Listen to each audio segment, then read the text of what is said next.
Pebrero 20, alas 3 ng hapon. Nandito po tayo sa Barangay Masalasa, Bayan ng Victoria. At meron po tayo makakausap na IA officer.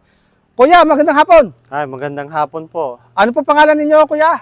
Ako po si Jerry Garcia, chairman po dito sa Gimba Victoria Irrigator Association. Ako po yung sumasakop dito sa area na to, 18A-5. Ayun. Kailan pa po dumating yung tubig dito? Ang pagkakaalam ko po nung isang gabi pa po ito, kaya lang medyo humina po kahapon and then meron na naman po. Ayun. Hanggang saan na po dumadalo yung tubig? Sa pagkakaalam ko po, umabot na po dyan sa may parte ng Kalibungan. Meron na pong parte ng Kalibungan na umabot itong tubig. Ayan. Bukod po sa Kalibungan, hanggang saan po ba yung dulo nitong inyong patubigan na Gimba Victoria? Ay, ito po, ang dulo po nito, Canarem. Kaya lang hindi pa po umaabot ang tubig doon kasi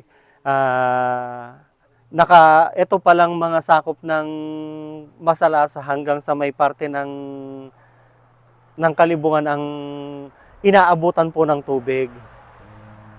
Dahil nakita naman po natin mahina yung tubig kasi naghahati po sa kabila eh. Opo. Ayan. Maraming salamat, kuya. Okay, wala pong problema.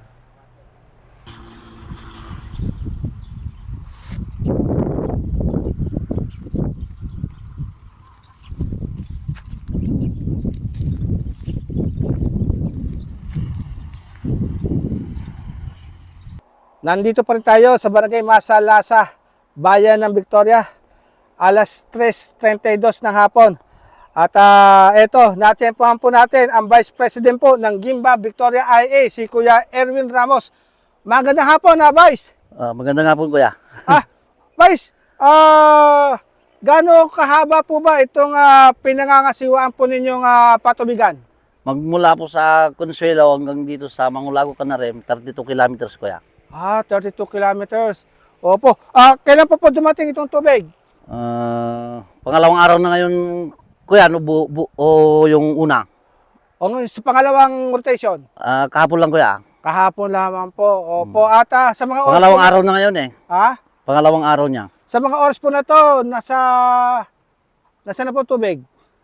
Bali, kuya, andyan pala sa bungad ng Kalibungan. Kalibungan. Opo. Ay, napasin ko, kuya, bago yung konkretong kanal nyo sa Bandaron, Oo, kuya. malapit dyan sa may bodega, no? Lampas pa. Lagpas pa. Mga ilang kilometro po yun? Bali, ang sinabi ng kontraktor, kuya, 1 kilometro at saka 0.7 meters. 1.7. Oo. Opo, 1 kilometer and 7 meters. Oo. Opo, kailan pa po?